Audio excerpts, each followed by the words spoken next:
وَيَسْتَفْتُونَكَ فِي النِّسَاءِ قُلِ اللَّهُ يُفْتِيكُمْ فِيهِنَّ وَمَا يُتْلَى عَلَيْكُمْ فِي الْكِتَابِ فِي يَتَامَى النِّسَاءِ. السلام علیکم ورحمۃ اللہ وبرکاتہ. ہمارے پروگرام خواتین کے شرعی مسائل میں آپ سب کو خوش آمدید. میں آسیہ مدنی ہوں اور میرے ساتھ موجود ہیں والدہ محترمہ مسز رضیہ مدنی. ہم اپنے سلسلہ سوالات و جوابات کو انشاءاللہ شروع کرتے ہیں اللہ کی حمد و ثنا کے بعد. الحمدللہ رب العالمین والصلاۃ والسلام علی سید الانبیاء والمرسلین. تو آج کا جو ہم نے موضوع پکڑا ہے وہ بہت ہی نوکیلا ہے اور سب ایک دم اس پر بہت چوکنے بھی ہوتے ہیں کیونکہ مغرب نے کچھ دیر سے یہ واویلا کرنا شروع کیا ہے کہ مسلم معاشرے کے اندر جنسی تعلیم کا فروغ ہونا چاہیے. تو آج کا موضوع ہے جنسی تعلیم خواتین کو. تو میں اس کے سلسلے میں سب سے پہلا سوال یہ کروں گی کہ آپ کا کیا خیال ہے کہ خواتین کو جنسی تعلیم دینے کی بھی کوئی وقت ہے؟ کسی ایسی مخصوص عمر کی حد ہونی چاہیے جہاں سے جنسی تعلیم شروع کر دی جائے؟ بات ہے اس سلسلے میں بھی شریعت ہماری واضح رہنمائی کرتی ہے. رسول اللہ صلی اللہ علیہ وسلم کا فرمان ہے کہ 10 سال کے بچے ہوں تو ان کو نماز کی پابندی کراؤ اور 10 سال کی عمر میں ہی ان کے بستر الگ کر دو.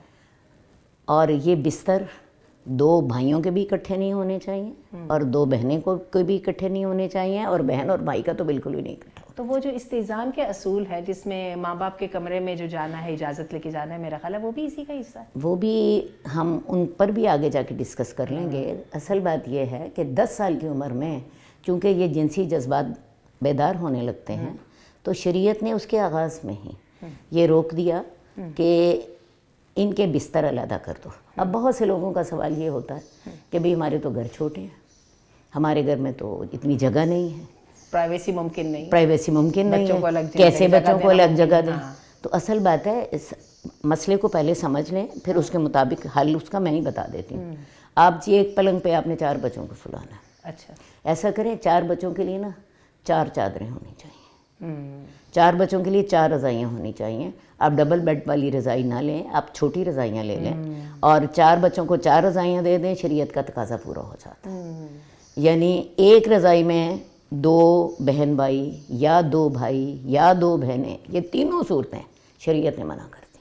آپ کی یہ بات سے مجھے یاد آ رہا ہے جب میرے بچے چھوٹے تھے، 4 بچے تھے اور اسی طرح بہت زیادہ جگہ نہیں تھی، تو میں نے کیا کیا ہوا تھا کہ ہر بچے کو ایک میٹرس اور ایک الماری یہ دی ہوئی تھی. تو ایک ہی کمرے کے اندر وہ 4 بچوں کی الگ الگ جگہیں موجود تھیں. وہ اپنی جگہوں کو صاف بھی رکھتے تھے، اپنی چادروں کا اپنے تکیوں کا خیال بھی رکھتے تھے اور ہر ایک کو پتہ ہوتا تھا یہ جو الماری جو ہوتی تھی اس میں کتابیں بھی ہوتی تھیں، کپڑے بھی ہوتے تھے. یعنی یہ کہنے کا مطلب ہے کہ انسان بات کو سمجھ جائے تو انسان بہت سارے کریٹو آئیڈیاز لا کر اس کی شکل کوئی نہ کوئی بنا لے، لیکن بنانی ہے کیونکہ جس وقت یہ جذبات بیدار ہو رہے ہیں اور کنفیوژن موجود ہے تو اس وقت چاہیے کہ بچوں کو کچھ نہ کچھ کلیئرٹی ہونی چاہیے. بالکل مواقع ایسے نہیں دینے چاہیے جس کو وہ سمجھ بھی نہ پائیں اور کسی غلط بات میں مبتلا ہو جائیں. ٹھیک ہے. یہ بتائیے کہ آپ کے خیال میں خواتین، چونکہ ہمارا موضوع ہے آج، خواتین کو کون کون سے امور کی جنسی تعلیم دینی چاہیے؟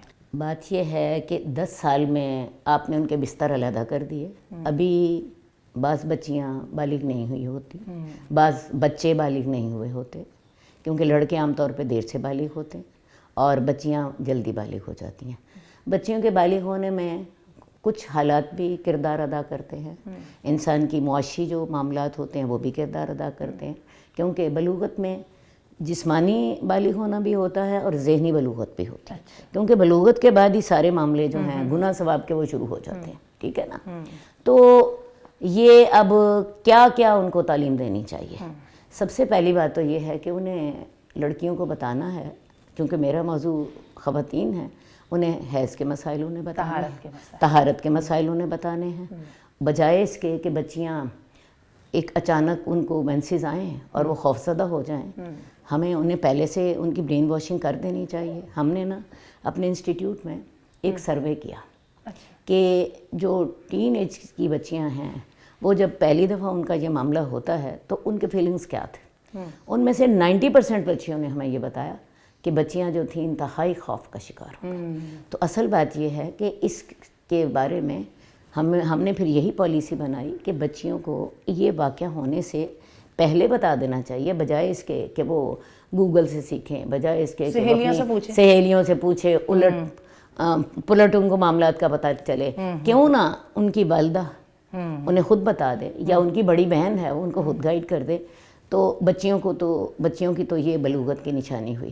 اب بچوں کی جو بلوغت کی نشانی ہے وہ احتلام ہے، ان کو ان کا والد اپنے اعتماد میں لے کے یا بڑا بھائی انہیں اپنے ساتھ بٹھا کے انہیں یہ ساری باتیں سمجھا سکتا ہے۔ اس کے علاوہ پھر جب حیض کے مسائل آئیں گے، پھر اس کے طہارت کے مسائل بھی آئیں گے، اس کے ساتھ یہ مسائل بھی آئیں گے کہ تم نے قرآن کو نہیں ہاتھ لگانا، اس کے ساتھ یہ مسائل بھی آئیں گے کہ جب تم بالغ ہو گئیں تو اب تم پہ نماز فرض ہو گئی، اور اب تم پہ روزہ فرض ہو گیا، اور اب تمہارا جو ہر گناہ ہے اس کی تم ذمہ دار ہو، اور اپنی ہر نیکی کی تم حقدار۔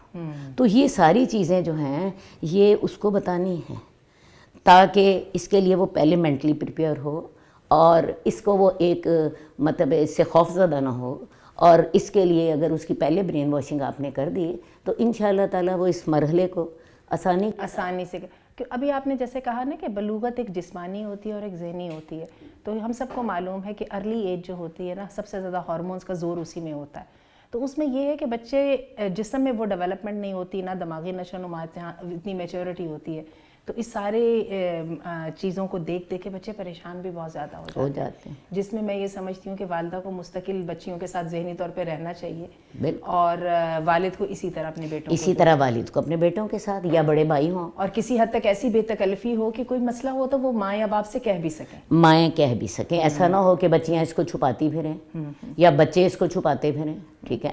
ویسے بھی ان کو طہارت کے مسائل تو بتانے ہیں، اس کے بغیر تو دیکھو جی ان کا نماز روزہ نہیں ہو سکے گا، تو یہ تو لازم مطلب فرائض میں سے آ جاتا ہے۔ لڑکا اگر اس کو احتلام ہو گیا ہے، وہ غسل نہیں کرتا ہے، نماز نہیں پڑھ سکتا۔ بچی اگر حیض کے دنوں سے فارغ ہوتی ہے، طہارت نہیں ہے، وہ نماز نہیں پڑھ سکتی۔ طہارت کے سلسلے میں آپ کو پتہ ہے کہ ہمارے یہاں بہت میچور لوگ بھی اور سمجھدار لوگوں کو بھی کئی دفعہ بنیادی باتوں کا پتہ نہیں ہوتا۔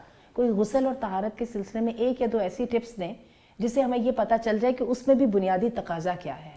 بات یہ ہے کہ جب ہے طہارت کا معاملہ ہے حیض سے، تو آپ نے جب تک غسل نہیں کرنا تب تک آپ مکمل پاکی حاصل نہیں کرتے۔ بلیڈنگ رک جانے سے ایک طرح سے پاکی ہو جاتی ہے، لیکن قرآن مجید کا جو انداز بیان ہے اس سے سمجھ آتی ہے کہ جب تک غسل نہ ہو تب تک پاکی مکمل نہیں ہوتی، ٹھیک ہے۔ تو اس کے بعد نماز بھی پڑھنی ہے، اس کے بعد روزہ بھی رکھنا ہے، اس کے بعد قرآن کو بھی آپ چھو سکتے ہو، ٹھیک ہے نا۔ تو یہ سارے مسائل بچیوں کو بتانے ہیں۔ اسی طرح انہیں بتانا ہے کہ آپ نے غسل کیسے کرنا ہے جنابت کا۔ ویسے ہم اپنے اس سلسلے میں پہلے یہ چیزیں ساری بتا چکے ہیں، غسل کے معاملات، غسل کیسے کرنا ہے بڑی ڈیٹیل میں بتا چکے ہیں، اس لیے میں ان کو نہیں دہراتی۔ لیکن یہ اس حوالے سے بہت اہم معاشرے میں بہت ساری ایسی بھی باتیں رائج ہیں جو لازماً آپ نے اپنے پروگرام میں بھی ذکر کی ہوں گی کہ اگر ناپاکی ہے تو فلاں چیز کو ٹچ نہیں کرنا، اس جگہ پہ بیٹھنا نہیں ہے یا وغیرہ، تو یہ بھی ہمیں جاننا ضروری ہے کہ یہ ناپاکی کی کون سی قسم ہے۔ بات یہ ہے کہ یہ سارے مسائل ہم بڑی تفصیل سے نا بات کر چکے ہیں، موٹا سا پھر بتا دیتی ہوں۔ اس حالت میں آپ ذکر اذکار کر سکتے ہیں، اس حالت میں آپ قرآن کو چھو نہیں سکتے، اس حالت میں آپ قرآن پڑھ نہیں سکتے، لیکن قرآن کی کلاسز آپ لے سکتے ہو، مطلب حفظ اگر آپ کر سکتے ہیں، آپ قرآن کو تعلیم کی غرض سے پڑھ سکتے ہو، لیکن اگر آپ اس سے ثواب لینا چاہتی ہیں تو ثواب لینے کے لیے طہارت لازمی ہے۔ ایک حافظہ اگر ان دنوں میں قرآن نہیں دہرائے گی تو بھول جائے گی۔ ویسے بھی اگر خواتین ان دنوں میں قرآن کی تدریس نہ کر سکیں، درس و تدریس نہ کر سکیں تو 7 دن 8 دن کا گیپ آ جائے گا، اور جو ہے ہر عورت کی زندگی میں یہ گیپ آتا ہے، تو 1/4 خواتین تو ہر وقت اس مسئلے کا شکار رہتی ہیں، تو پھر ان کے لیے تو کوئی سسٹم بنانا ممکن نہیں ہوگا۔ اس لیے اجازت ہے کہ خواتین اس عرصے میں تعلیم و تعلم کے لیے قرآن پڑھا سکتی ہیں، اور لیکن چھونے سے پابندی گریز کرنا ہوگا۔ تو یہ سارے مسائل ہمیں بچیوں کو بتانے ہیں، ان کی رہنمائی ان کی کرنی ہے ہم. اب آئیے ذرا حساس موضوع کی طرف. ہاں. یہی جو شوہر بیوی کے تعلقات کے بارے میں, ہاں, یہ لڑکیوں کو کب سے بتانا چاہیے اور کس طرح سے بتانا چاہیے؟ دیکھیے جی, شادی, نکاح, سہاگرات, یہ سارے معاملات ہر عورت کی زندگی کا اہم ترین حصہ ہے. شادی کے ساتھ اس کی پوری زندگی کا ایک نیا موڑ ہے, اور ایک پوری زندگی اس کے ساتھ چینج ہوتی ہے. پھر یہ جو معاملات ہیں شوہر کے ساتھ, تعلقات ہیں, تو یہ انتہائی اہم چیزیں ہیں جس کے بارے میں اسے بتانا چاہیے. جب شادی اول تو جو ہیں جب ہوتی ہے, کوئی 20 سال کی عمر ہوتی ہے, ہمارے ہاں عام طور پہ بچیوں کی شادیاں 18, 19, 20 سال کی عمر میں ہو جاتی ہیں. باقی آج کل شہروں میں جب بچیاں ملازمت کرنے لگ جاتی ہیں تو بعض اوقات ان کی شادی لیٹ بھی ہوتی ہے, لیکن میجورٹی جو ہمارا مڈل کلاس ہے اس میں میٹرک سے لے کے FA کے دوران شادی ہو جاتی ہے. ٹھیک ہے نا, اس دوران میں تھوڑا ایکسٹینڈ کر کے کہہ دیجیے BA کے دوران. چلیں جی, BA کے دوران کر لیں. میں نے بتایا کہ شہروں کا اور دیہات کا تھوڑا سا فرق ہے, کلاس کا بھی فرق ہے. مڈل کلاس میں جلدی شادیاں ہو جاتی ہیں, اپر اور لوئر کلاس میں بعض اوقات دیر بھی لگ جاتی ہے. تو بہرحال میں کہنا یہ چاہتی ہوں کہ جب آپ بچی کا کوئی رشتہ طے کر رہے ہیں, انہی دنوں میں ہی بچی کو یہ سارے آہستہ آہستہ اسٹیپ بائی اسٹیپ ان کو یہ معاملات بتاتے جائیں, شوہر کے حقوق کیا ہیں اس سلسلے میں. کیونکہ بہت سی بچیاں ہوتی ہیں وہ ایک دم سے ان چیزوں سے گھبرا جاتی ہیں, اور پھر وہ شوہر کے لیے مسائل پیدا ہوتے ہیں. اور بعض اوقات تو شوہر کی بھی تو یہی کیفیت شوہر کی بھی یہی کیفیت ہوتی ہے, شوہر ہے ان کے لیے بھی تو پہلا ہی موقع ہے, ان کا بھی پہلا موقع ہے. تو ہوتا یہ ہے کہ بعض اوقات انہیں اس پروسیس سے گزرنا ان کے لیے مشکل ہو جاتا ہے. تو بات یہ ہے کہ یہ چیزیں بچی کو بھی بتانی ہیں اور بچے کو بھی بتانی ہیں تعلقات کے ساتھ. اور خاص طور پہ میں یہ کہنا چاہوں گی کہ ہمارے معاشرے میں اس حوالے سے کوئی ٹریننگ نہیں دی جاتی. بچیوں کی جب شادی قریب ہوتی ہے, کوکنگ کورسز بچیاں کر لیتی ہیں, میک اپ کورسز کر لیتی ہیں, اور اس طرح کے کورسز کر لیتی ہیں, لیکن اس بارے میں کہ جو تعلقات ہیں اس بارے میں کوئی گائیڈ نہیں کرتا. حالانکہ یہی تعلقات بنیاد بنتے ہیں اگلی زندگی کی. یہ جو ہمارے بہن بھائیوں کے رشتے ہیں, والدین کے رشتے ہیں, ان کی بنیاد تو خون ہے. لیکن یہ جو میاں بیوی کا رشتہ ہے, زوجین کا رشتہ ہے, اور یہ رشتہ میں سمجھتی ہوں والدین سے بھی زیادہ ہے. کیونکہ والدین کے گھر تو ہم رہے 20 سال 25 سال, شوہر کے ساتھ تو زندگی گزارنی ہے ساری. ٹھیک ہے, اس کی بنیاد تعلقات پر ہوتی ہے. تو ذرا تھوڑی سی لیتے ہیں بریک, اور اسی بات ہی کو جاری رکھتے ہیں کہ ان چیزوں کی بہت زیادہ جاننے کی ضرورت ہے. تو انشاءاللہ ایک بریک کے بعد حاضر ہوتے ہیں. وَيَسْتَفْتُونَكَ فِي النِّسَاءِ قُلِ اللَّهُ يُفْتِيكُمْ فِيهِنَّ وَمَا يُتْلَى عَلَيْكُمْ فِي الْكِتَابِ فِي يَتَامَى النِّسَاءِ وَيَسْتَفْتُونَكَ فِي النِّسَاءِ قُلِ اللَّهُ يُفْتِيكُمْ فِيهِنَّ وَمَا يُتْلَى عَلَيْكُمْ فِي الْكِتَابِ فِي يَتَامَى النِّسَاءِ. Welcome back. تو اسی ہی موضوع کو جاری رکھتے ہیں. بات یہ ہو رہی تھی کہ شادی کی قریب کوکنگ کورسز کے اوپر, سلائی کڑھائی, گھرداری اور یہ سب چیزوں کے اوپر تو بات ہو رہی ہوتی ہے, لیکن جو اصل توجہ دینے والا امر ہے اس کی طرف کوئی بھی توجہ نہیں دیتا. تو میں اسی بات ہی کو آپ سے دوبارہ اس سوال کو ایک اور نوعیت سے کرنا چاہ رہی ہوں. ہم دیکھتے ہیں کہ ہمارے معاشرے میں جنسی تعلیم جو ہے وہ نہ ہونے کے برابر ہے, خاص طور پہ دیندار طبقے میں. جبکہ ہم صحابیات کو دیکھتے ہیں کہ وہ اپنے اس معاملے میں نہ تو حجاب کو آڑے آنے دیتی تھی, نہ شرم کو. یہ جو جنسی تعلیم کی بات ہو رہی ہے, میں اپنی اسی بات کو آگے بڑھاؤں گی کہ ہمیں شادی سے پہلے بچیوں کو ایسے کورس کرانے چاہیے. میں اس سلسلے میں بہت میں نے سوچا ہے, اور انشاءاللہ تعالی ہم شروع کریں گے اللہ نے چاہا. شادی سے پہلے ایک کورس ہونا چاہیے اس کا برائے خواتین, اور ایک شادی کورس ہونا چاہیے برائے مرد حضرات. کیونکہ اول تو ان کو یہ جنسی تعلیم کا پتہ نہیں ہوتا. نمبر 2, عورتوں کو اپنے خامند کے ساتھ جو رہنا ہے, سسرال کے ساتھ رہنا ہے. ہمارے ہاں عام طور پہ جوائنٹ فیملی سسٹم ہوتا ہے.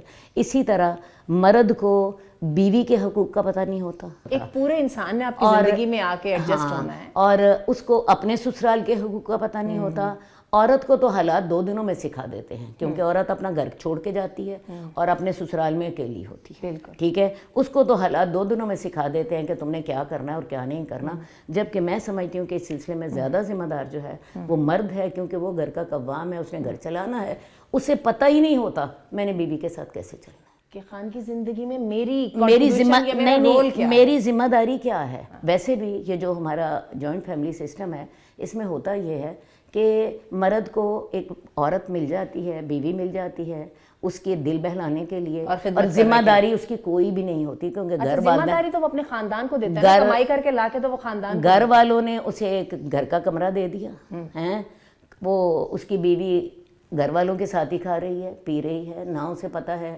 کہ مجھے اس کی ذمہ داری اٹھانی ہے، مجھے اس کی کون سے مجھے اس کے حقوق ادا کرنے ہیں۔ ہوتا یہ ہے پھر عورت کو تو حالات سکھا دیتے ہیں، مرد کو کہ پھر مرد اور میاں بیوی کے لیے مسائل پیدا ہوتے ہیں۔ تو اس لیے ہم یہ چاہتے ہیں کہ ایک کورس ہونا چاہیے جس میں یہ معاملات بھی ہونے چاہیے۔ ایک بات میں پھر کہنا چاہوں گی، یہ جو جنسی معاملات ہیں ان کے بارے میں بچیوں کو میں کہنا چاہوں گی کہ دیکھو، آپ کا کھانا پکا ہوا بازار سے آج کل مل جاتا ہے، ہوم ڈیلیوری بھی مل جاتی ہے، آپ کو کپڑے سلے سلائے بازار سے مل جاتے ہیں، آپ کا اگر بچے ہیں بچوں کے لیے کوئی آپ میڈ بھی رکھ سکتے ہیں، آپ اپنی مدد کے لیے بھی گھر میں کوئی ملازمہ، تقریباً ہمارے مڈل کلاس میں بھی برتن دھونے کے لیے، کپڑے دھونے کے لیے ملازمہ ہوتی ہی ہے۔ لیکن یہ معاملہ جو ہے یہ تو صرف اسی کی ذمہ داری ہے عورت کی، اس کے لیے تو کوئی نہیں ملے گا، اور اگر کوئی مل بھی جائے، بلکہ خاوند اگر جائز بھی دوسری بیوی کر لے، عورت اسے برداشت کرنے کو تیار نہیں ہوتی، تو اور اگر وہ ناجائز کرے تو اس کو کیسے برداشت کرنے کو تیار ہوتی ہے؟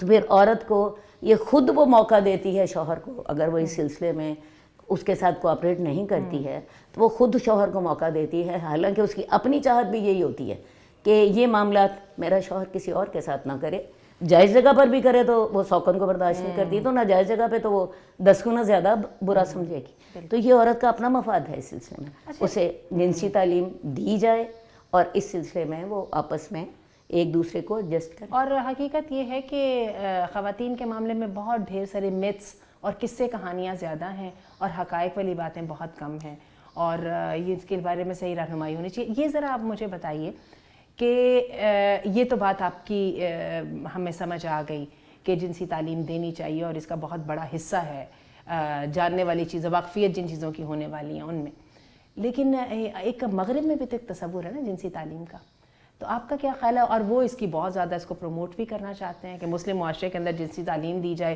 اسکولوں میں نصاب کی طرح پڑھایا جائے اور اس کو اسی طرح نصاب کا حصہ بنانا بھی اسی طرح۔ اصل بات اپنے مقاصد کی ہوتی ہے۔ شریعت ایک انسان کو جب یہ سارا کچھ بتاتی ہے، اس کی رہنمائی کے بتاتی ہے، اس کی زندگی کو فائدہ مند بنانے کے لیے، اس کے گھر کو ایک خوشگوار ماحول دینے کے لیے وہ شخص کو بتاتی ہے۔ یورپ یہ سارا کچھ ہمیں بندانا چاہتا ہے فحاشی پھیلانے کے لیے۔ یورپ کے مقاصد اپنے ہیں، اصل بات ہے how to have safe sex, how اس نے اپنے معاشرے کو برباد کر لیا ہوا ہے۔ یورپ میں اب گھر نہیں ہے، میں آپ کو بتاؤں یورپ میں اب نکاح بھی نہیں ہوتا، بالکل مرد اور عورت جانوروں کی طرح اکٹھے رہتے ہیں، کیونکہ انہوں نے کیا کہ طلاق کو بنا دیا بڑا مشکل۔ جس آدمی نے بیوی کو طلاق دینی ہے اسے بیوی کو آدھی جائیداد دینی پڑتی ہے، اور ساتھ اس کو اپنی جتنی بھی آمدنی ہے مرنے تک اس عورت کو اپنی آمدنی کا آدھا حصہ دینا پڑتا ہے۔ لہٰذا ان لوگوں نے نا طلاق سے بچنے کے لیے شادی کرنی چھوڑ دی۔ اب وہاں پہ وہ جانوروں کی طرح ایک مرد ایک عورت کے ساتھ جب تک اس کی دلچسپی رہتی ہے اس کے ساتھ رہتا ہے، ایک دن عورت رات کو سو کے اٹھتی ہے، خامد بچے بھی چھوڑ کے بھاگ گیا ہوتا ہے۔ اور مرد کے لیے بھاگنا بہت آسان ہے، مرد کے لیے بھاگنا بہت آسان ہے، لیکن عورت اپنی محبت کی وجہ سے مجبور ہوتی ہے۔ تو اصل بات ہے یورپ کے مقاصد اور ہیں، وہ جس ماحول کو اپنے ہاں دیکھتا ہے وہی ماحول وہ چاہتا ہے کہ مسلمان معاشرے میں آئے، اور مسلمان معاشرہ جو ہے آج بھی بچا ہوا ہے اس ترقی کے دور میں بھی، اس کو وہ برباد کرے اور برباد کر کے وہ مسلمانوں کو اپنے دین سے دور کرے۔ بڑی سیدھی سی بات ہے۔ میں نے پہلے بھی آپ کو بتایا کہ فیمنزم کی تحریک میں مرد اس لیے آگے بڑھے کہ مرد ایک تو ذمہ داریاں اپنی عورت کے سر پہ ڈالے، خود کمانے کی ذمہ داری بھی آدھی ختم کریں، تو دوسرے اس نے عورت کو ایکسپلائٹ کرنے کے لیے اسے عورت ہر جگہ کھلے منہ اور سجی سجائی بنی سنوری ملے، جو کہ اسلام اسے اس حالت میں دیتا ہے کہ جب وہ ایک پورے گھر کی ذمہ داری اٹھاتا ہے، جب وہ اولاد کی ذمہ داری اٹھاتا ہے، جب وہ ایک گھر کا قوام بن کے رہتا ہے، شریعت تو مرد کو ورنہ یعنی کسی عورت انکنڈیشنل یہ جو ہے نا فن نہیں ہے، فن نہیں ہے. شریعت تو مرد کو دیکھو جی کسی عورت پر نظر ڈالنا کہتا ہے کہ یہ نظر کا زنا ہے. تو وہ بات یہ ہے، یہ مرد کے اپنے مقاصد ہیں، یورپ کے اپنے مقاصد ہیں. باقی جہاں تک تعلق ہے کہ اس کی تعلیم دینی چاہیے، تو میں آپ کو بتاؤں قرآن نے یہ تعلیم دی ہے. قرآن میں حیض کے مسائل ہیں، بالکل قرآن میں حیض کے مسائل ہیں، قرآن میں میاں بیوی کے تعلقات کے مسائل ہیں. دیکھیں میں آپ کو احادیث میں تو آیات آپ کو میں بتاتی جاتی ہوں. نساؤکم حرث لکم فاتوا حرثکم، تعلقات کے مسائل ہیں. قرآن میں میاں بیوی کے رشتے کے لیے انتہائی خوبصورت تشبیہ دی گئی ہے کہ ہن لباس لکم وانتم لباس لہن. ٹھیک ہے، تو یہ سارے مسائل ہمیں قرآن ہی بتاتا ہے. حیض کے مسائل ہمیں قرآن بتاتا ہے. ہمیں قرآن یہ بتاتا ہے کہ جب تک عورتیں غسل نہیں کر سکتیں تم عورتوں کے پاس تمہارے تعلقات حرام ہوں گے. یہ سب کچھ قرآن ہمیں بتاتا ہے. تو لہٰذا اصل میں نیت کا فرق ہے. قرآن ہمیں پرسپیکٹو کا فرق ہے. قرآن کے مقاصد اور ہیں، یورپ کے مقاصد کچھ اور ہے. اچھا اب یہ ہے کہ دین ہمارا سارے فطری دائیوں کو اسٹرینتھ کے طور پہ استعمال کرتا ہے اور اس کے لیے ایک باقاعدہ سسٹم دیتا ہے جس کے ساتھ اس کے نقصانات سے بچا جاتا ہے اور اس کے فائدے حاصل کیے جاتے ہیں. یورپ جو ہے چونکہ وہاں پر نفس پرستی اصل چیز ہے، وہ اس کے چکر میں باتیں تو وہ وہی کرتا ہے، ٹھیک ہے، لیکن چونکہ اس کی وہ مقصد بالکل اور ہوتا ہے، لہٰذا اس کی باتیں جو ہیں نا وہ انارکی کی طرف تو لے کے جاتی ہیں، کنفیوژن کی طرف تو لے کے جاتی ہیں، اور بے حیائی اور فطرے کی طرف تو لے کے جاتی ہیں، فائدے کی طرف نہیں لے کے جاتی. اب جیسے کہ میں یہ بات سمجھتی ہوں، جیسے یہ شادی جلدی کرنا ہے، اب اس پر جو ہے ہمارے پڑھا لکھا طبقہ بہت زیادہ اعتراض کرتا ہے، لیکن ہم اس بات کو جانتے ہیں کہ یورپ میں بھی ایسا ہے کہ ذرا بچوں کے اگر کچھ دیر بعد ان کی اپنی افیئرز وغیرہ نہ چلیں تو وہ باقاعدہ سمجھتے ہیں، ان کو اسکول کاؤنسلر کے پاس لے کے جایا جاتا ہے کہ کیا وجہ ہے کہ یہ اب نارملی کیوں بیہیو کر رہا ہے. ہمارا اور ان کا فرق صرف اس بات کا ہے، ہمارا دین بھی کہتا ہے کہ جب بچے کم ٹو ایج ہو جائیں تو ان کو کمپینین شپ چاہیے، لیکن ہمارا دین اس کو پورے ایک سسٹم کے ساتھ لے کے آتا ہے. جبکہ یورپ جو ہے وہ کہتا ہے کہ فائدے تو سارے اٹھا لو، پابندی کوئی برداشت نہ کرو. یہی وجہ ان کی ساری جو سیکس ایجوکیشن ہے وہ سارے کی ساری سیف سیکس اور یہ جو ایس ٹی ڈی سے بچنے کے لحاظ سے یعنی ان چیزوں سے بچنے کے اوپر زیادہ ڈیپینڈ کرتی ہے. اللہ تعالیٰ ہمیں معاف کرے. اچھا ایک بات بتائیے آپ یہاں پر، ہم جیسے کہ ہمیں سمجھ آ گئی کہ تعلیم اور واقفیت جو ہے اس کی بہت ضرورت ہے، لیکن آپ یہ دیکھیں ہمارے یہاں پر پڑھی لکھی اور جو لبرل خواتین ہیں وہ کئی دفعہ ان حدود کو بھی پار کرتی ہیں. آپ کو پتہ ہے پچھلے سالوں میں لاہور میں جو ہے ایک بہت ہی ماڈرن جو یونیورسٹی ہے، انہوں نے اس حد میں اتنا زیادہ اپنے آپ کو بولڈ اور بے حجاب شو کیا کہ حیض کے کپڑے وپڑے دکھائے اور باقاعدہ ایک موومنٹ چلی اور جس میں انہوں نے ونڈر ویئر کے اوپر جو ہے نا وہ خون وغیرہ کا دکھا اور کہا کہ we are not ashamed of being in this position. تو اس رویے کو آپ کیا کہیں گے؟ اصل بات یہ ہوتی ہے جب انسان کی مت ماری جاتی ہے نا تو پھر انسان کو نا سمجھ نہیں آتی میں کر کیا رہا ہوں. اب کیا خیال ہے، یہ خواتین خود وہ پیڈ نہیں یوز کر رہی، یہ خواتین جنہوں نے ان کو شو آف کیا وہ خود نہیں یوز کر رہی، وہ تو پھر اپنا مذاق اڑا رہی تھی. وہ تو اپنا مذاق تو وہ اڑا رہی ہیں. نہیں وہ کہتی ہیں کہ ہمیں اس میں کوئی شرمندگی نہیں ہے، ہم یہ سینیٹری پیڈ وغیرہ کو کیوں چھپانے والی چیز بنائیں، ہم کیوں ان کو چھپائیں، ہمیں بلکہ ان کو واضح کرنا ہے. یہ وجہ انہوں نے باقاعدہ جو ہے مظاہرے کیے اور اس کے اندر یہ چیزیں تھیں. بات اصل میں یہ ہے، یہ نا ایک ہمارے معاشرے کا عرف ہے کہ ہم ان چیزوں کو چھپاتے ہیں.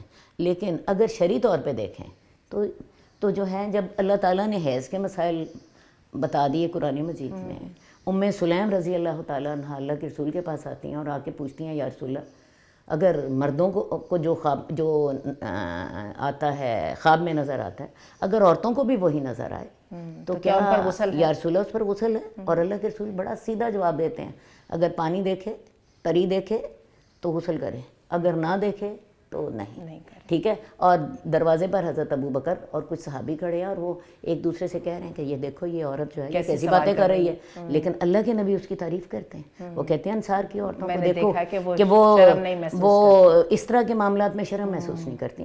تو اصل بات ساری یہ ہے کہ اس طرح کے معاملات کو ہماری شریعت یہ جو چھپانا اور اس طرح کرنا شریعت نہیں کرتی، لیکن شریعت اس کو جو اس کا مقصد ہے وہ اس مقصد کو سامنے رکھ کے اس کو اس طرح نمایاں کرتی ہے کہ جس سے ہمیں فائدے حاصل ہوں اور اس کے نقصان سے ہم بچ جائیں. اس چیز کا ایک اور بھی پہلو ہے جو میرے ذہن میں آپ کی بات سنتے سنتے ہی آ رہا ہے. انسان میں اور جانور میں فرق ہے.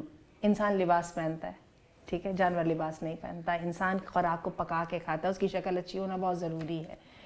جبکہ مغرب کا پورا اس بات پہ زور ہے, خاص طور پہ ڈارون کا جو نظریہ ہے, اس کو کہتے ہیں کہ یہ ٹیبل ٹرننگ پوائنٹ تھا, وہ جب یہ ثابت کر دیتا ہے کہ انسان بندروں کی ہی اعلیٰ ترین نسل ہے یا پروگریسڈ شکل ہے, تو وہ در حقیقت یہ ثابت کرتا ہے کہ جیسے جانوروں کے اوپر کوئی ذمہ داری نہیں ہے, کوئی اعزاز کا معاملہ نہیں ہے, کوئی کرام کا معاملہ نہیں ہے, اس طرح انسانوں کا بھی یہ معاملہ ہے. حالانکہ یہ ہے کہ آپ یہ دیکھیں کہ انسان اپنی انڈیویجویلٹی اس ساری یہ جو بایو سملیرٹیز کے بیچ میں بھی ثابت کرتا رہتا ہے.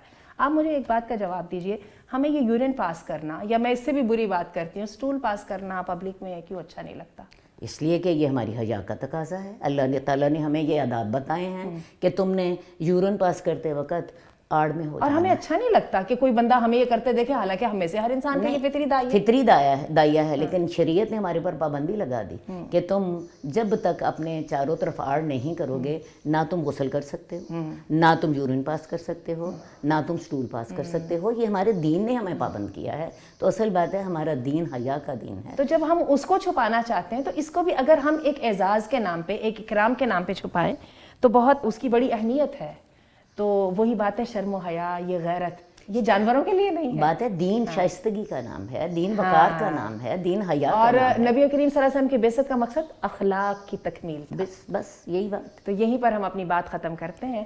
اللہ کی توفیق کے ساتھ آج ہم نے بہت ہی اہم موضوع کو ہاتھ لگایا اور بہت سارے ایسے پہلوؤں کو بھی ٹچ کیا جو کہ ہمارے سامنے ہوتے ہیں لیکن ہم ان پر بات کرنا پسند نہیں کرتے. اللہ تعالی ہمیں توفیق دے کہ ہم دین کی منشا کو سمجھ سکیں اور اللہ کے مقاصد کو پورا کر سکیں. جزاکم اللہ خیر. وَيَسْتَفْتُونَكَ فِي النِّسَاءِ قُلِ اللَّهُ يُفْتِيكُمْ فِيهِنَّ وَمَا يُتْلَى عَلَيْكُمْ فِي الْكِتَابِ فِي يَتَامَى النِّسَاءِ